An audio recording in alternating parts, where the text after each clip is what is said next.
All right. So happy to have you all here with us today. Hello and welcome. Good afternoon. Welcome to Cultivating Joy and Healing Through Pedagogy and Practice.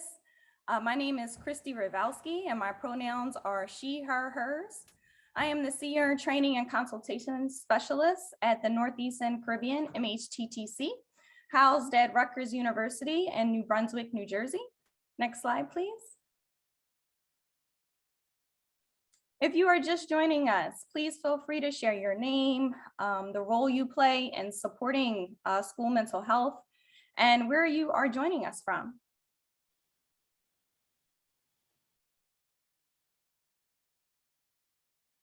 And next slide.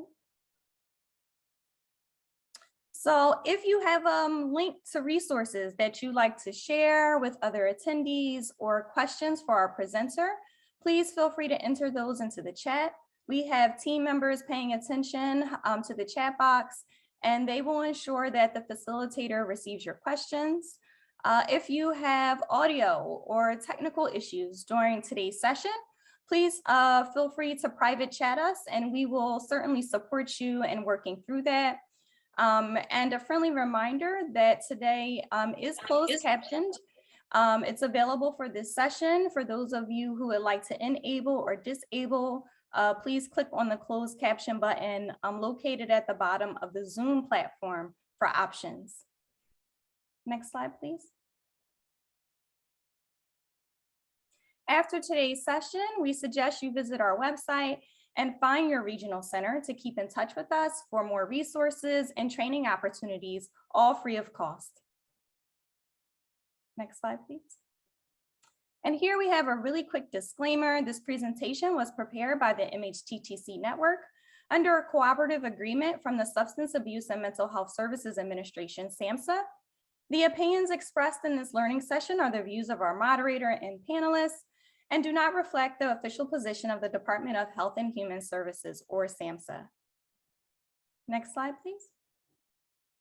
The purpose of our community of practice is really to just build a network of support among school communities that strengthens our capacity to lead in challenging racial violence in schools.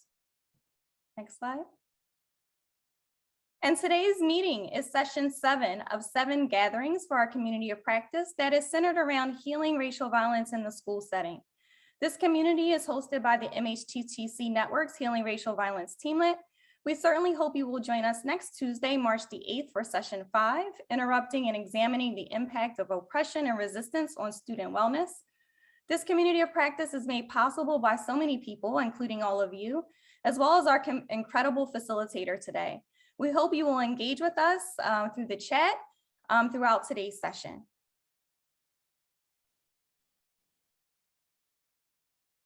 And our network uses and encourages all to use affirming, respectful, and recovery-oriented language in our trainings and events.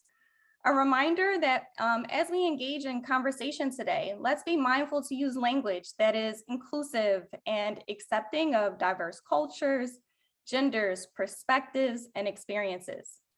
Without further ado, I am so excited to introduce to you our speaker today, Noor Jones-Bey.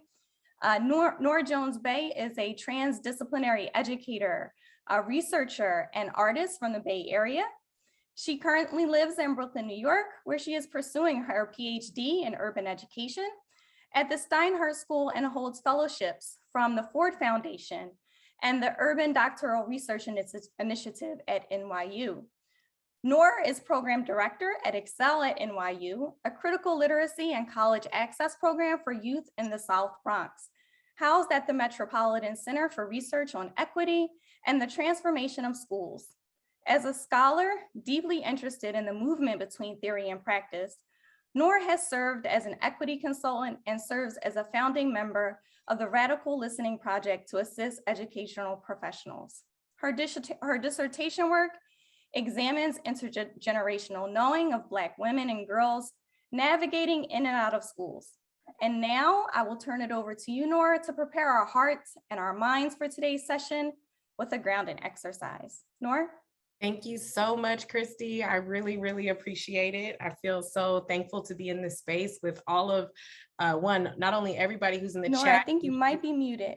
Oh, you can't? No, I'm not. Can you hear me? Okay. If you can hear me, give me some. Oh, okay, wonderful. Okay. Welcome y'all to this space. Thank you for creating time in your day to come sit with us and to think a little bit about joy. We're going to get started with a grounding exercise, and I want to remind us that a part of it is just what Amy Meredith Cox has reminded me many times, who is also a scholar, but also an artist, a dancer. She says, come as you are, feel what you want, be what you need. So we're going to begin to ground ourselves in this session, recognizing that we're coming with a lot of knowledge, recognizing that we're coming together to share knowledge and also to kind of push ourselves to play a little bit as much as we can on Zoom. So this workshop series is inspired by Black women, girls, and gender expansive folks' creative practices in the past, the present, and the future. What I share today is about the historical legacy of a Black woman itself and what that looks like to build community care when we honor who we are across generations. Honoring ourselves, thinking of us not only as the adults who are in this space, but also younger children who are here present with us also. So I want to make sure that as we get started, that we ground ourselves there. So we recognize that we hold a multiplicity, generations here with us, generations that are moving into the future at all moments. So let's go ahead and practice with that grounding. So we're going to go ahead and I'm going to ask you to take 3 deep breaths with me and let your body relax as much as it wants to. So what I do is I put my feet on the ground. Possibly I'm a Californian, so I love to have bare feet all the time. If it's possible for you, allow your feet to take hold of the ground. And I also really enjoy to put my right hand on my heart and my left hand on my stomach to allow me to remind myself that I'm holding myself, I'm here. So let's get started. Take 3 breaths and let your body relax as much as it wants to. Now think of a person, an animal, or a place that makes you feel safe and secure. Allow that person, animal, or place to come into your mind's eye as you continue to breathe.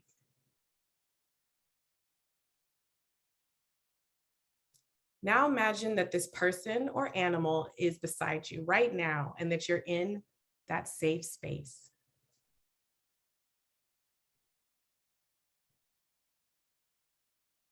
Breathing naturally, let yourself experience that safety and security for about a minute.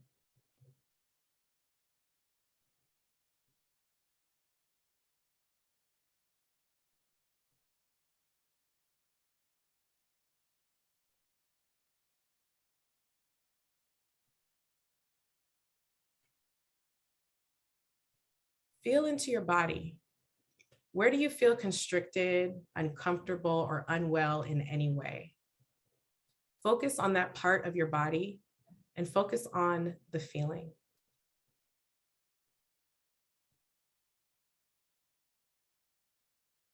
Then visualize the person, animal, or place that helps you feel safe and send that energy to that part of your body that feels tense. If you need to, move. I oftentimes feel tenseness in my shoulders. So if there's a part of your body that you can send good energy to, wiggle or push, give it some space now. Now we'll go ahead and take 3 more deep breaths and allow ourselves to be grounded in the space, recognizing that we have what we are, what we need with us right now. All right, y'all. Welcome back. You can go ahead and take your time to open your eyes and get to it with us today. So our overview, we're going to get through some things today. We're going to move through an introduction. I'll explain a little bit why I think joy is important. I'll also give us a space to do some journaling. We'll play a game. So one of the things I'm going to ask for all of us to be here is to let go of some of the adulting that we do. We're going to be able to play ourselves, make fun of ourselves, and also hold space for the younger parts of ourselves that sometimes we don't give enough space for. And then we'll have our debrief in closing. So let's get started with some norms. So one thing that I ask for us to do is to just be fully present. Have your presence be felt. This space, again, a play space, like if you imagine yourself at 6, you fill up a play space, right? So we're asking for you to be in here with us, okay? And so just you can use reactions, please use the chat just to stay engaged with us. Also, be curious and open-minded. Just ask questions, let us know what's going on and try it out, okay? Be open-minded. It might be something that's a little bit more, something you haven't done, but try. One of my nephews says, skate, fall, and skate again when he was teaching me how he learned to ice skate. So remember, we just jumping out there. I'm going to ask for us to listen deeply to others' experiences, to uplift and center the perspectives and concerns and experiences of those who are invisibilized, right? So recognizing that we are really trying to hold space for folks who oftentimes are not held up as teachers, as folks who hold knowledge. Also, please be respectful. If you see or experience something that is challenging, please check in with yourself so you can be both critical and generous before we speak. Also, really important, please speak with I statements. Talk from your perspective, because again, we all come with so much knowledge in this space, but also today we're really focusing on our lived experience. So in the chat, y'all, we're starting out. What would make your 6-year-old self feel safe to play? If you could think back to 6, or we can just put it in a bracket, right? 6 to 8 or 6 to 10, your younger self, what would be something that would make them feel safe? Grass. Thank you, Karen. Perfect. So go ahead, y'all. It could be a person, place, a thing, something that makes you excited, knowing where my family is, having my siblings there, friends, right? Perfect. Okay. Sledding hill. Milan, thank you so much for saying that. Okay, Leora says at 6 would feel like there wouldn't be, oh, welcoming teacher. Swings, yes, okay, I love swings too. Trusting adults, being with my dog outside, right? Being in my room. Thank you, Deanna, thank you, Amy, Christina, Emily, and all of the folks. Slides, thank you, Ricky. Yes, slides are pretty amazing. Options. Liz, you know it. Okay. 6-year-old's like, I don't want to eat that thing you made. Please make me something else, right? So again, please continue to throw yourself in the chat. I love this. Grandma's house, Sinoon, if I'm saying your name wrong, please go ahead and let me know how to pronounce it because it's a gorgeous name. And please continue to add in the chat because right now we're building an archive of play and what play looks like for us to be safe. So just to share a little bit about myself, and please feel free to keep flowing in the chat. Michelle, Jennifer, yes, Emily, thank you. We have Barbie dolls, my sister, my cousin. We always know play comes when you have like this loving connection. Emily, colors, paint, crayons, markers, open, arts and crafts, places to run. Rachel, yes, okay. Y'all know, you know about play. So I know that when I enter into this dialogue with you about my research, that every single one of you has a way to connect to me because part of my research is really taking us back into my own girlhood, but even more connecting back to the women's circles that I grew to build or also become a part of in my educational journey. So I center myself as both a after school teacher. I've worked in after school. I've directed programs. I've been a daytime teacher. I have run summer programs. I have helped to assist sports programs. And one of the things that became really important to me is I realized like schooling oftentimes kind of cuts our ability to play, like the way that it's structured so much. You know, we don't have all of the space that we like to expand and move and be and do when it comes to play. So when I think about, yes, snacks, Ori and Rachel, thank you. A big part of what joy is and why it's so important in our pedagogy and practice is that it offers us an opportunity or a way to basically be in dialogue with our younger selves, but also to be in dialogue with the young people that we work with, to really manifest spaces that are expansive, that reflect their interests, their desires, their creativity, their little child selves that are often being asked to be put away because it's time to do the work, right? And so as we enter into this place today, with this play space that I would like to have us reimagine, I want us to think about how does joy break down larger structural demands? So if we really focus joy does a lot of things. And I want us to critically connect to joy, and also expand for our own joy to be possible together. So a part of my research has been looking at the intergenerational experiences of Black women and girls. I do archival research. So I look into the archives back to 1730, looking at enslaved women and their experiences. And I bring out their speech acts, what they've told me or told us in their writing and their acting. And then I also bring them in dialogue across the years to young women and girls today. And a part of one of the things that came out of my research that has been really beautiful is recognizing the importance of play as resistance. Play as a space for us to radically imagine ourselves, the space around us, and time. So it's a huge opportunity for us to reckon with oppression, reckon with the ways that there are barriers to our ability to be fully human, to fully express ourselves.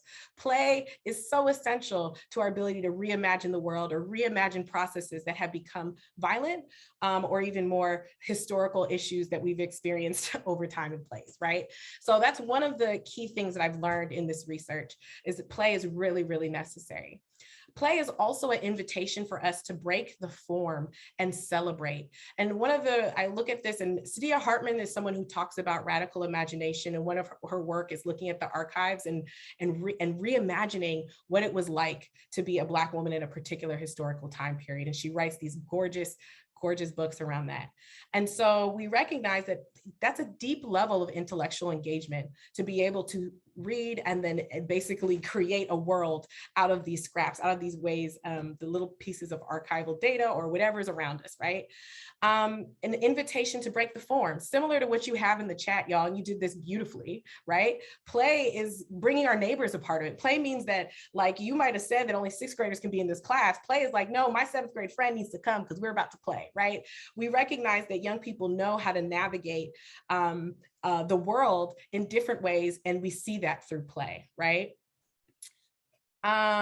Play as ritual and preparation. So there's a lot of scholars who talk about young people playing games, helping them to create creative solutions when they come up against issues, but also allowing them to find ways to calm their bodies. As you can see in this like beautiful collage, the ability to jump rope, be close to friends and family, to eat a little something, to smile, and really, it really helps to ground us, right? In a really important way. So how are we creating more space for those in our environments to play, right? And I focus on this because Black girls are chronically adultified, dehumanized, and not really viewed as innocent or allowed to make mistakes. But one of the beauties that play offers is that mistakes can be new inventions, right? Mistakes can be something that allows us to grow more deeply. So that's my quick overview of play. Please feel free to like check in the chat if you have questions around that. And so a part of my work is also as a critical literacy instructor.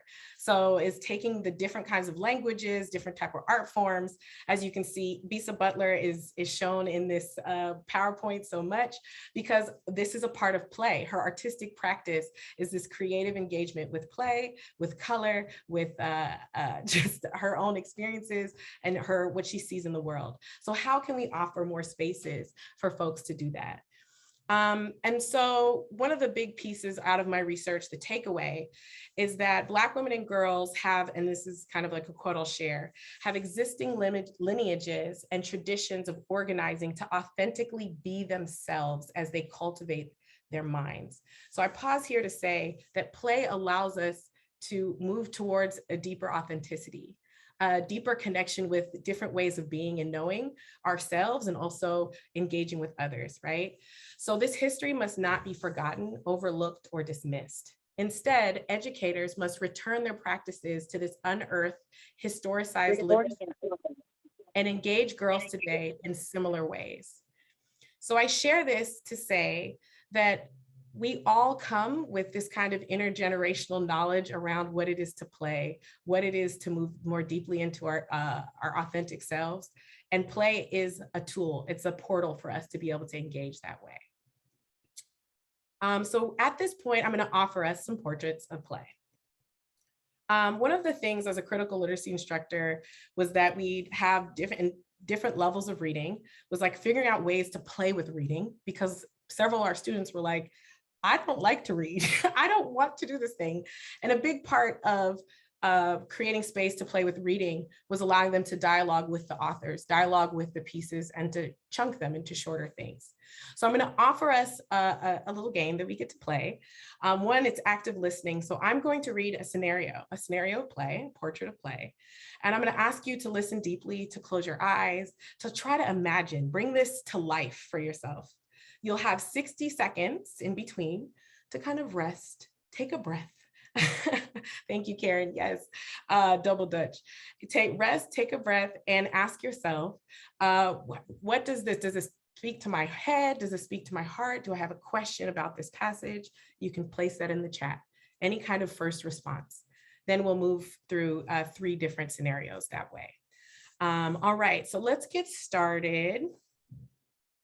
I'm going to ask everyone to close their eyes, and we'll do some reading out loud. This session is dedicated to Sanaya, Naz, and Witzine, children who invited me and other adult loiterers nearby into their lightning-fast game of tag. With a sturdy pat and a breathy yell as they rocketed beyond me and over the sandy ground and between the wooden play structures. I'm it. And before I knew it, I began running and screaming too, wildly waving my arms and swinging myself down the teal blue slide with glee. I worried a bit before I let myself go. Would my hips allow me to make it to the bottom? I pivoted my body to slide on one hip to keep up with the small statured play experts of 3, 4, 6, 10, 12 years old, zipping past me.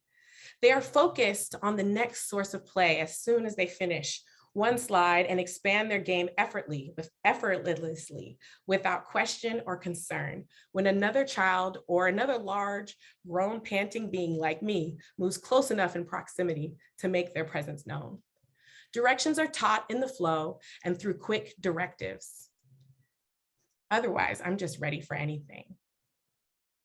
So at this moment, just give yourself about 60 seconds. If you can put in the chat maybe a question, something that popped out for your heart, any responses to the first scenario or what you visualized.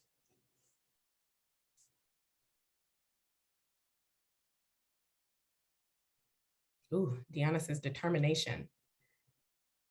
Oh, you guys are quick. No adults were guiding their play. Yes. Tag on a playground, super fun. Felt it in my body and my creaking hips, mine too. Reminds me of being on the playground with my kids. Directions are taught in the flow. So true and counter to how we are socialized to lead as adults. Y'all are so smart, yes. Visualize little ones looking at me with mischievousness. Wonderful, thank you. Emily says, the courage it takes to be it, right? Rosalba, I hope I said it right. Visualize tag on playground running in wood chips. Yes, the endless energy you have as a kid. Visualize playing with my girlfriends, and we played all day until dinner. Thank you, Rachel. Thank you, everyone who's filling us up in the chat. You're on it. So we're gonna move to the next one. I'm gonna ask us again to close our eyes, and you're playing this game wonderfully, and in so many gorgeous ways too. So let's move to the next. Go ahead and close your eyes and rest. It's a cold gray sky, and the wind has whipped me into the building mercilessly. I usher myself quickly to the work area and slide into my seat a bit begrudgingly. Through the glass door, I see my favorite secretary on the 4th floor of the graduate school. She is a woman of many possibilities, blessings, and unwavering belief. A ray of sun on my hard days, and easily the reminder of the presence of humans in an often robotic feeling series of doors, walls, and protocols. She meets my grin with an even larger smile.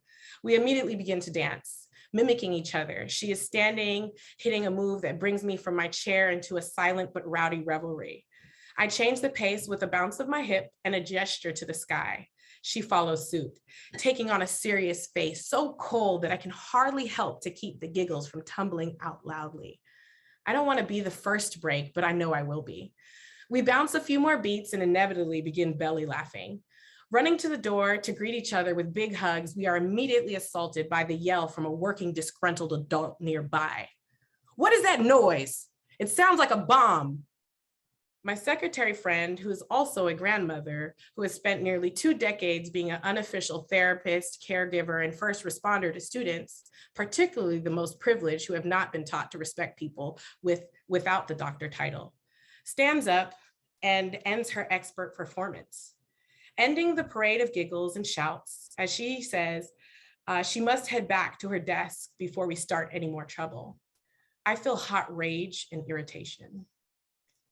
So I'm gonna give us 60 more seconds for any reactions, anything that your heart feels, any questions you have. Let's try it again. And if you just wanna sit and visualize, you can also do that as well. Work moms rock, thank you. Laughter that sounds like a bomb. Thank you, Christine. What kind of laughter is that sounds like a bomb, y'all? Did anything come up for folks as they were reading this one or listening to this one?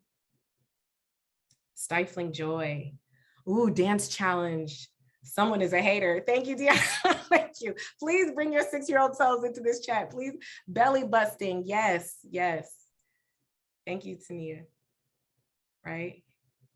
Did anyone ever have an experience similar? Where you were in the middle of your joy? Rachel, visualize my cousin and I waltzing in the grocery store and people loving it and laughing. Yes, Rachel, I might have seen you in the grocery store because I do the same. So thank you for sharing. Karen, absolutely. Laughing so loud you snort. Oriana asks, one person's joy can be experienced as assault to other. How and why? When is joy acceptable? What should joy look like? All right. Are y'all ready for the last one? All right. I think we're here. Oppression of the pressure to work. Thank you, Gigi. So some things are coming up for us. And maybe, at times I might have been that lady, let's be real. So we're going to go ahead and I'm going to ask you to close your eyes one more time. And we're going to jump into this portal, this written portal, right? I'm in a donated classroom flowing between pods of students. They are at tables working on a group challenge I've offered them. We open with icebreaker challenges. Today's involves a huddle of toothpicks, tape, and some index cards. They are being timed and must work as a group to build the tallest structure. 30 more seconds left, and I see the furious and slow movements of youth working against the clock, but together in the small bit of time left. I yell, time, and flow between the tables, instigating trouble. Youth help as they put on their yelp, as they put on their last stick, or see their sculptures crumble as they release their hold. The door of the room opens and I get a warning stare from the staff sent to tell me we are being too loud. The lesson moves on and we enter into a dialogue about Wu-Tang Clan and Hegel. Again, the voices and expressions grow as youth engage in a heated discussion about whether money rules the world, capitalism and the like. Again, the chorus of voices at times screeching like jazz percussionists and falling like a cascade of beats on a drum. We have made another loud intervention in the regularly silent space. This time, I'm asked to talk outside, where I'm reprimanded for holding a class, disturbing the professors on the education floor, as my room erupted with sounds of fully engaged high school students of color, enraptured in the joy of learning and breaking the deficit frames and the literature views that say kids like them don't care, and expertly girdle the breathwork necessary for humanizing education. So I'll give us 60 more seconds here for y'all to share response, to breathe, to say me too, to say it was me. Sometimes it's us, right? And this is not we've been taught how to hold a space, right? Here we go. After I turned 10 years old, I got turned upside down. Please share that again. Yes, Justin says we need more impromptu dancing. Misguided value of quiet classrooms. Amy shares girdling breath work, beautiful and heartbreaking, right? I know y'all, especially now. Okay, we're not gonna go into girdles, but that is a place. we can.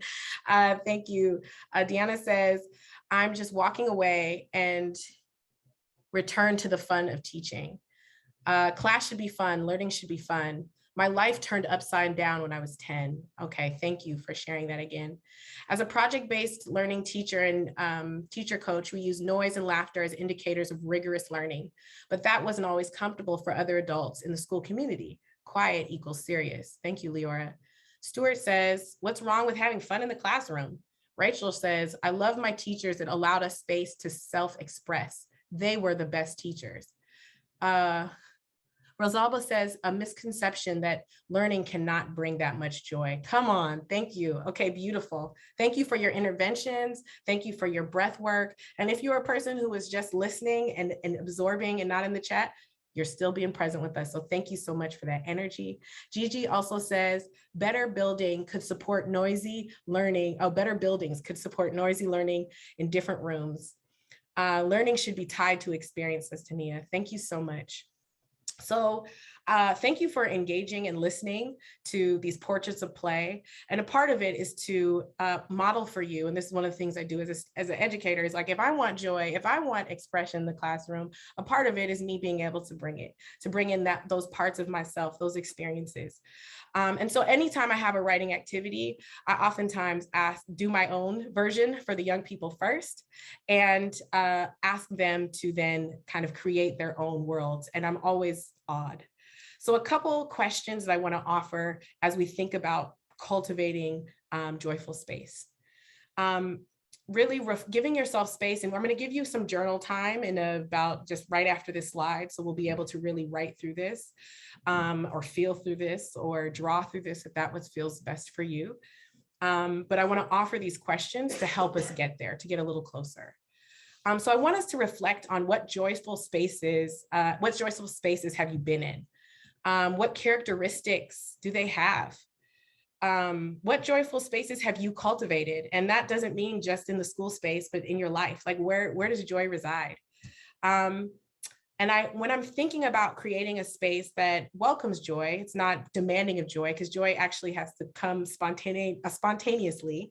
It's saying, space, how does my space feel? What sounds, colors, objects, tools for play are available? And at this moment, I also want to offer y'all the option of looking around you, right? And if this is your workspace that you engage in, are there places, are there colors, are there sounds, are there objects or tools that remind you to play? Are there colors? If the things that you listed in the chat, also start with yourself and then we build out into the classroom space, right? Access, who can come here to play? Is it only silent people? Or is it loud people? Or is it anybody in between? Who is welcome? Who is unwelcome? Because sometimes that's the case, right?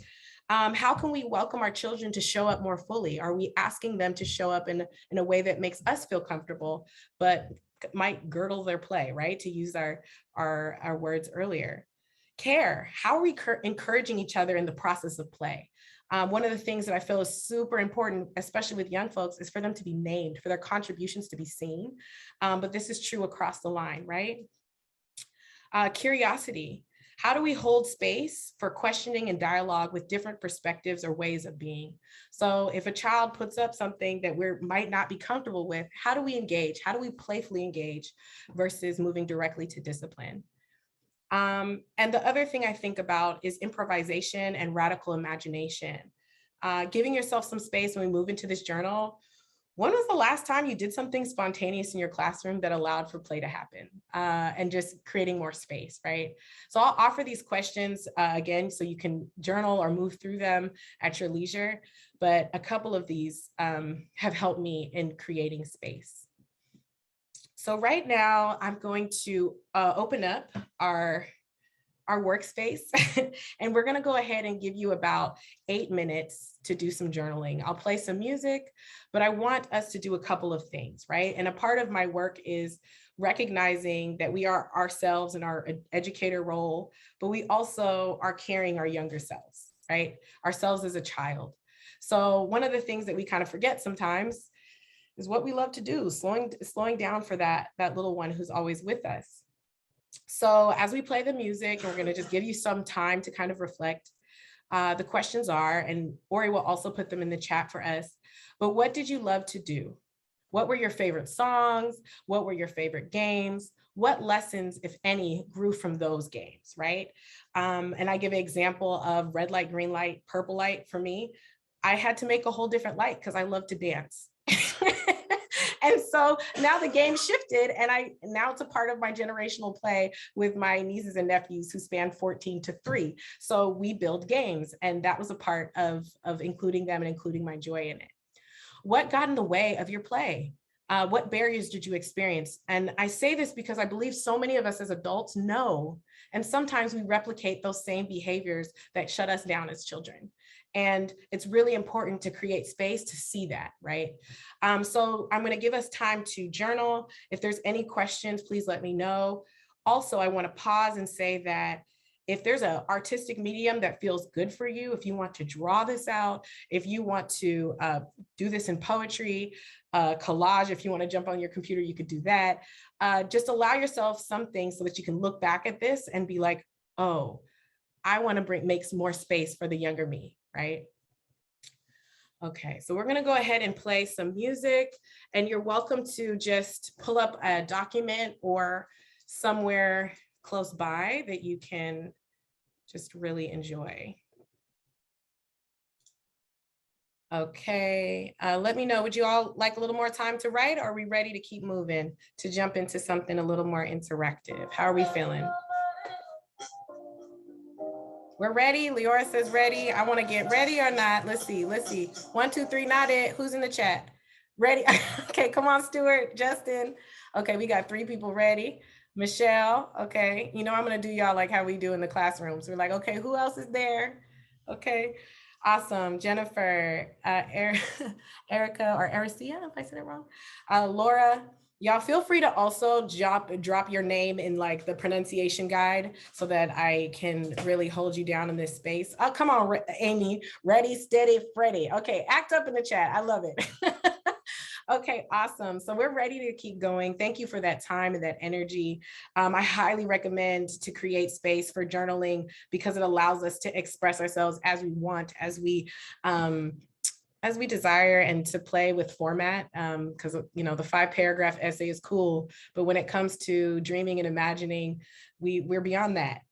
So in the chat, y'all, or if folks feel comfortable, you feel free, you can unmute. We'll take a little bit of time to just kind of check in. How did it feel to reconnect with your younger self, to create a little, like we did 6 minutes of being like, hey, little Nora, what you doing? You know, hey, little Leora, how was that? How was life? What was the things you like to play with? So if you can, please go ahead and share in the chat any kinds of like, how did it feel? Just like, what was your first feeling? Angela says, I did a lot of reflecting. I enjoyed the journey. It was exciting. Y'all, what did you put in there? What were your games? What was the music you love to listen to? You can also drop that in the chat. How are you feeling? And also shout out, like, you know, I love the Brandy album. It was a thing. I had my headphones. I loved Cops and Robbers Outside. Justin said, fun to reflect on the ways we had fun. Some of those ways, the ways we played would never be allowed in schools today. Y'all put them out there, put them in the chat. Amy says emotional, protective, forgiving. Laura, thank you. A fun part of myself to remember. So y'all continue to flow in the chat, but also one of the things that I think is beautiful is for us to be able to show our intergenerational selves to the young people who are in the space with us, to know that they have an ally in the space, because we know that teaching and learning has also moved through a lot of restriction, a lot of ways in which, for instance, Black and brown women, girls cannot show up in all the ways. So we have to create spaces for them to be able to be playful and to have joy here. Karen says, my family loved Motown. Yes. Have you gone to the Motown Museum in Detroit, Karen? I love it. I was ragdoll for Double Dutch. Yes. Deanna says, it felt peaceful. I had a karaoke machine in my room and I would put on a show all the time. Can we put a show on in our classroom, y'all? Yes. Can we put a show on as a school cultural lead? Yes. Christy says, dancing with mom and sisters. Can we dance in school? Yes. Can we dance outside of school? Yes. Rita says, I love the R&B music and we play Double Dutch and Jacks. Oh, I love Jacks. Thank you for reminding me that. Christine, rough drawing of summers, of the pool. with friends. Christine, thank you for drawing. Probably some adults around, but they didn't make the cut. Yes, I understand. Reflection on why I put in details like the clean out stairs or meaning in the small pieces of my memory, right? So thank you for also articulating that. Some of these like little, maybe the jacks or that moment of deep joy being something that like really we can recall for ourselves. And we can also start to build more space for young people to engage with that because we know something about it. We can feel it. It's a part of our body. It's a part of our lived experience, right? I remember tetherball, Angela says, in the school playground, it was competitive. Oriana says, I recalled how deeply I love to move and be outside and be with others. To this day, those are my favorite things. I also recognize how hard I have to fight for those things as an adult. I feel grateful for my mama and how she made all the sun a consistent part of my childhood. Justin says, our dodgeball games were dangerous, all lined up against a brick wall, I bet. Liz says, I grew up in South Africa. I have never thought of my younger 6-year-old. I love this and I will continue to reflect. Please, y'all, continue to make space for this younger part of yourself because there's so much joy and gorgeousness in this chat. Ori says, I worked at a school community where we danced or where we slow danced as a community of 300 in town halls. Gloria, I'm a free spirit. So I love all kinds of music, gospels and anthems. Yes. Karen, yay! Karen still has jacks on her desk. So if this is not anything but an invitation to remind you to hold space, even 6 minutes, what kind of gorgeous cultivation or just even imagination around what it looks like, what kind of tools we can bring in, what kind of space felt freeing for us as children, what kind of ways we might rethink the work that we do. Are we bringing music into our classrooms? Are we bringing play? Maybe one of our favorite games. Are we asking young people what they love to play? All of those allow us to create more generative space to imagine and radically imagine how we move through school space, right? So thank you all so much. We are going to move and try to play a game. And you're gonna need these same skills you just brought out in your journal. You're gonna have to put on a role. So get excited if you're not already. We're doing a remix. If you're familiar, there is a game called Theater of the Oppressed. And I often play this with my young people. And it's been really great for us to break down different issues of oppression. Today, we're going to play Theater of the Playful because we're centering joy as a way for us to shift dynamics that are oppressive, right? So the Theater of the Press was created by Augusto Boal. He says all theater is necessarily political because all activities of man are political and theater is one of them. So he recognizes that our ability to play and perform and to dress up and to try on is an essential part for us to make changes in our world. The aim of this forum is not to find out an ideal situation. So we're not saying the right way. We're saying that what's the most important part is to invent as many ways as possible to confront our problems, right? So it's recognizing that there's many ways to solve issues, and we're going to use play and joy as a way to do that. So as we move into talking about this game, we're understanding role play and that it's a really important vehicle for us to analyze power, to stimulate debate, but also to make some real life solutions and shifts. And the whole purpose of this meeting today is for us to really bring in more joy into our pedagogy and our practice. And so we're going to give you a scenario and we're going to ask you to help us find a playful solution.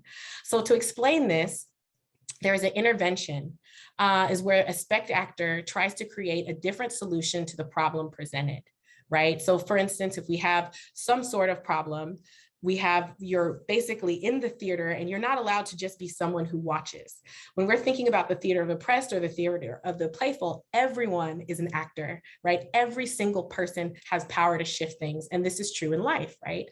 One of the powerful ways that I've described this to young people, but also that helps me to return and understand my role as an educator, as a director, is to look at this triangle of oppression to help me understand how I can use my my role, even sometimes when I feel like I don't have that much power, recognizing that I do, right? And so this triangle of oppression helps me to think about this, right? So oppressors, we see them at the top of the category, we can talk about the 2%, whatever we want to say, but the folks who have the most power. The sub-oppressors, this falls, teachers are a perfect example because we're in between. We're in that place where we're working with the young people, we're seeing what they're moving through, and also not just teachers, but also different kinds of folks who work on school spaces and also administrators, other things like that. And then we think about the oppressed, meaning the students are basically moving through the laws and the regulation, the protocol of what it is to be in school, right? And so there are times when we can basically work alongside the system and ask them to tone it down, to not express themselves. And there are other ways in which we can work to shift the system to give them more space to be, right? So this is the triangle oppression has always like helped me to think through things, especially with the young people. And it's always kind of resonated with them deeply as they've navigated schools. And kind of when you share the example of a teacher who was the best teacher, I heard in the chat, was the teacher who allowed you to express yourself. So they use their power in a way to create more space for students to feel more empowered and to see themselves in more beautiful ways. So that's a way for us to kind of think of the power that we have in our roles to make some major changes.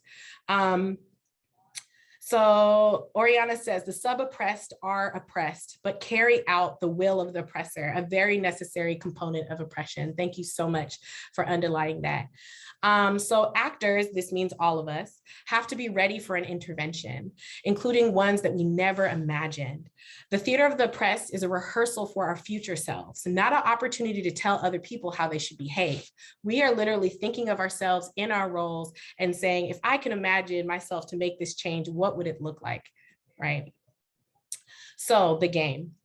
So what we'll do is we'll run the skit through once you're in your breakout groups. We're going to basically play this out. And this is also a wonderful game. Please take it into your classrooms and use it.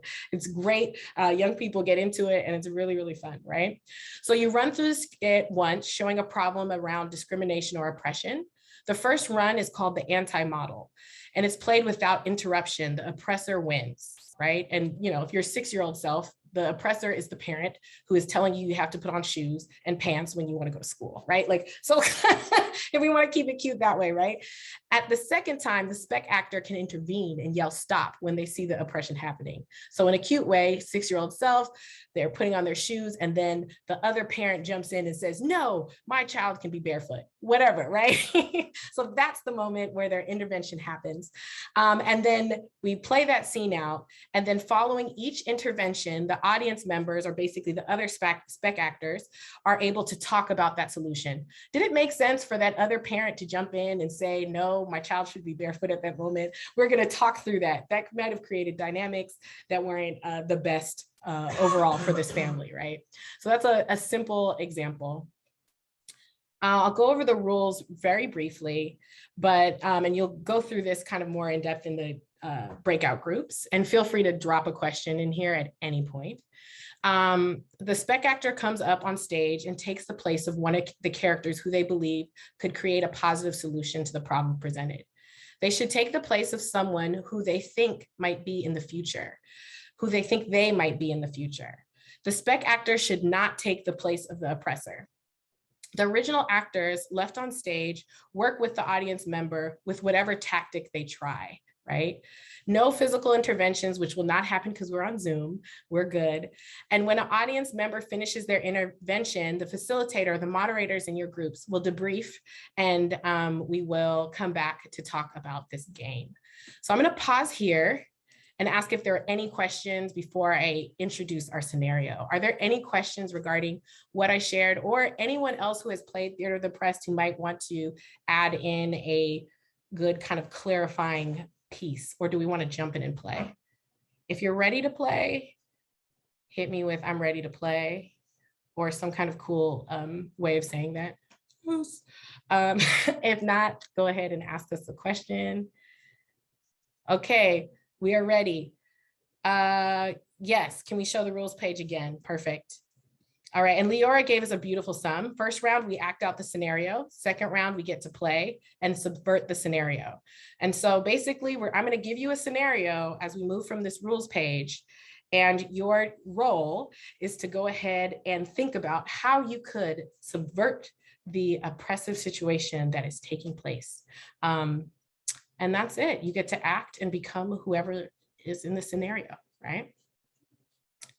All right, Amy says we're good. Actually, let's move to the scenario. The scenario is, at the beginning of the year, the school took time to figure out what it is to be a trauma-informed school space. They incorporated mindfulness practice, wellness centers, and talking circles. Despite this effort, there has been a rapid decline in work completion, grades, and a lack of attendance as the first semester of in-person learning comes to an end. The school principal proposes that the best intervention is to provide increased testing measures to assess students' need to ensure success. Another staff member agrees, citing that students are not engaged and seem not to care about learning.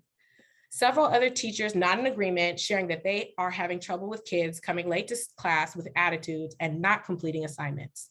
All the staff agree that the problem lies with the learning loss over the pandemic and decide to implement 3 days of testing to assess the areas of academic need. All right, y'all. Once you go into your breakout groups, please just remember your moderator will be there to help facilitate, but remember to take on the role of the principal, to take on the role of the teacher, allow yourself to play with these roles. And the other piece too is that if you get into a breakout group and it's small, feel free to come back to the main room and we'll distribute you into a space with more folks so we can play together. Okay, I was in the room and I was the only one in there. Nobody else was there. Okay. All right. Rita, thank you so much for letting us know. I realized I was probably presenting to an empty room, not knowing. So yes. No, your guys are good. I jumped on that a little too quickly. Thankfully, you did present to most of the people here, so I think we should be good. Okay, awesome. So I'm wondering can we put Rita into a room that has enough folks? Yep, you got it. One sec. All Thank right. you. Thank you. And as we move back into the space, thank you all for playing along with us. I have a couple questions and I'll ask, and maybe if Ori can put them into the chat, we'll include those here. But we wanted to ask basically, how did it feel to play? How did it feel to do this, these performances? And if there's anybody here who wants to redo their performance for us, that's also if you laugh, then you might be the one. Okay, we love the sassy folks in here. Okay, so go ahead and please let us know, how did it feel to play and pretend to be whatever role you were? Go ahead and say your role if you're a student, teacher. How did it feel? And then if there's anyone, I'm going to look through our grouping, and if there's anybody who wants to redo your scenario, we'd also be down to see that. Let's go ahead. Okay, awesome. Leora says, that was highly therapeutic and also a bit worrisome about how easy it was to play a mad, burned out, grouchy teacher. I get you. There's something for, like, I quit. How did y'all feel when you were taking on those roles? What's your first reaction to playing? Was it awkward? Like, was it weird to try to play this on Zoom? Feel free to say that. Think about your 6-year-old self. Were they able to come alive? Or did you feel like you needed to be somebody else? Gigi says, I enjoyed channeling my college provost, right? Thank you. Use your imagination into my role as principal. Del, eat this note. I love it, Gigi. Michelle said it was a little awkward. Great. Thank you for sharing that. What made it awkward? What made it weird? Rachel said, teacher student advocate is stressful and not heard. Yes, Rachel, you were saying some really powerful things. And also I was pushing them to the side because I, was like, we have testing standards. Justin said, I felt like my role as a teacher wasn't really considering what was best for students from a holistic perspective. So thinking about how your role might be in contrast with some of the things that we're actually talking about today, which is like, how do we expand more space for folks to be expressive, for them to feel joy, to enjoy themselves together. I'm gonna offer us, are there any other responses to playing the game? Tania says, teachers are oppressed too. They did not want to test. Stuart says, I felt so awkward at first. Y'all, it happened. This is literally the first time you do this, especially on Zoom. It's pretty awkward. So shout out to you who tried it out. We aren't used to playing like that as adults, or even playing to pretend to be your adult self, right? Like so much concern about looking silly. And the part of playing is allowing yourself to look silly, lean into the silly, lean into the awkward, lean into the thing that's not what you normally do, because again, it gives us more space. Thank you, Justin. Gigi says, good point, Justin. Pressures from above seem to pit teaching faculty, teaching faculty and key student supporting staff versus each other. Thank you for noting that. So even the institutional dynamics can make it hard for us to speak up to why joy is important, but also we must reckon that like joy allows us to build more space in our roles and to also push us outside of what's normative, which is also, as you know, very violent to so many communities, right? Leora says, I wonder if it would be more awkward to play with people we don't really know, like the COP or with colleagues and teams, right? So there's certain things that could make it a little more awkward, right? Amy says, Leora, awkward. Awkward equals generative. I agree. Is something I will hold close to my heart forever, because I'm basically always awkward and love the idea that that's being constant growth. Yes, shout out. We have kids who are like growing and shifting and being all these things.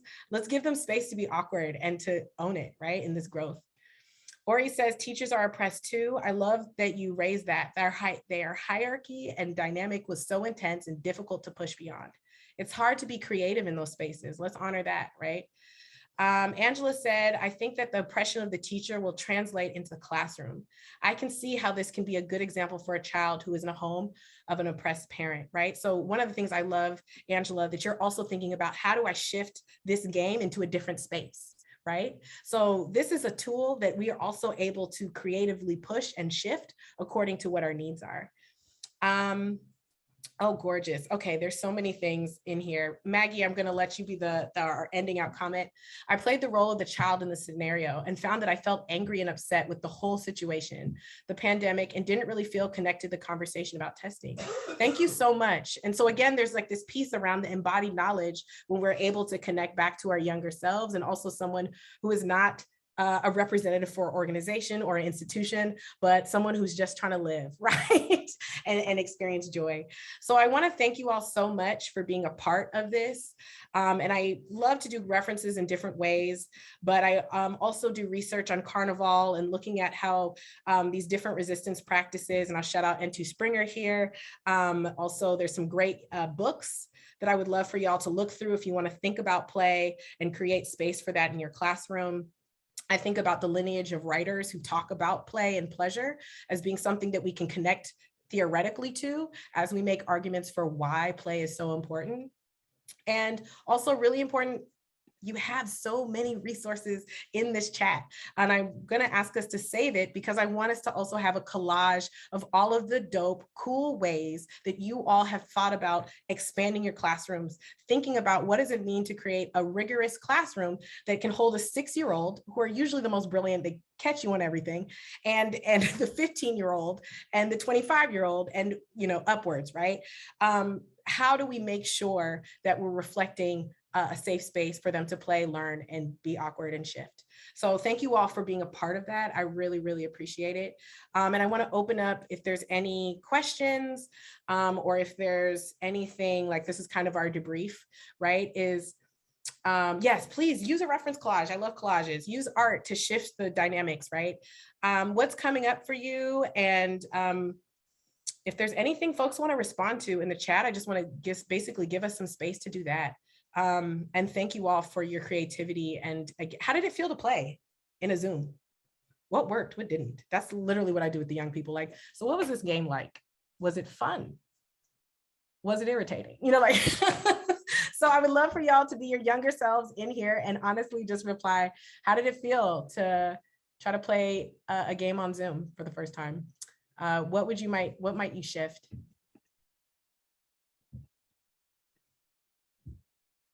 Noor, thank you so much for really just helping us step outside of our comfort zones today, and really just helping us reimagining what joy looks like for us, and not even just for us as adults, but for our children and the children that we serve and we work with. So we encourage everyone to don't let the conversation stop here, right? Share one thing you learned today with a colleague or a friend. Jot down the things that really resonated for you, even after today's session, during the course of the work week.